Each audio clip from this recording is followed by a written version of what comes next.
एक बार की बात है, पर्वतों से घिरे एक शांत से गांव में एक खतरनाक जादूगर रहता था। दिन में वह साधारण आदमी बनकर घूमता, लेकिन रात होते ही उसका चेहरा बदल जाता। वह अपने लंबे डंडे से चमकदार रोशनी निकालता, हवा में नकली सोना बनाता और लोगों को डराकर उनका अनाज, पैसे और गहने सब ले जाता। धीरे धीरे गांव खाली सा हो गया।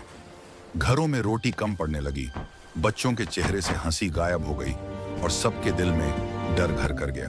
उस गांव के पास एक दूसरा गांव था, जहां हल्क अपनी दादी के साथ रहता था।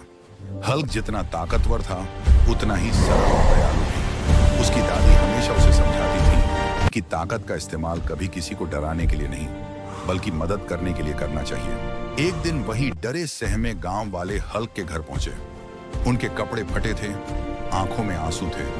उन्होंने कांपती आवाज में सब कुछ बताया, किस तरह जादूगर रात में आता, अजीब अजीब जादू दिखाता और सब कुछ लूट कर चला जाता। हल्क चुपचाप सुनता रहा। उसने दादी की तरफ देखा। दादी ने धीरे से कहा, अगर किसी को डराया जा रहा है तो चुप रहना भी गलत है। जाओ, लेकिन क्रोध से नहीं, समझदारी से। रात ढलते ही हल्क उनके साथ निकल गया। रास्ता जंगल से होकर जाता था। चारों ओर अंधेरा, पेड़ हवा में कराह रहे थे। अचानक धुंध गहरी होने लगी और कहीं से जादूगर की भारी आवाज गूंजी, जो यहाँ आया जिंदा वापस नहीं जाएगा। धुंध के भीतर से 3 भयानक दैत्य निकल आए। उनकी आंखें लाल थीं और दांत चमक रहे थे। हल्क ने कदम पीछे नहीं खींचे। उसने पहला पंच मारा, दैत्य जमीन पर जा गिरा। दूसरे को उसने पकड़कर घुमा दिया और पेड़ के पास पटक दिया। आगे चलते चलते वे जादूगर के किले तक पहुंचे। दरवाजा चरमराता हुआ खुला।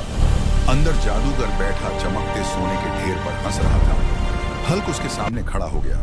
जादूगर तिलमिला उठा और बोला, मैं पूरे इलाके का राजा हूं, जो चाहे उसे पत्थर बना दूं। उसने डंडा घुमाया और आग के गोले हल्क की तरफ उड़ने लगे।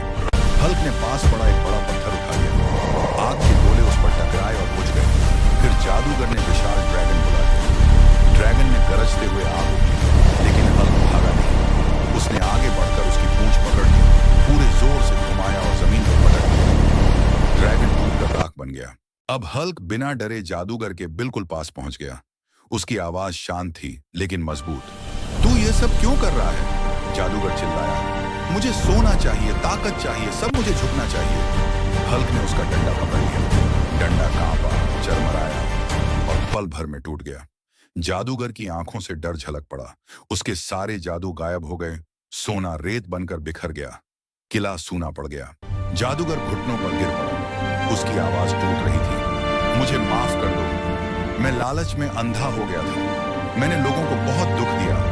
हल्क ने कहा, माफी तभी मिलेगी जब तुम सबकी चीजें वापस करोगे और फिर कभी किसी को डराओगे नहीं।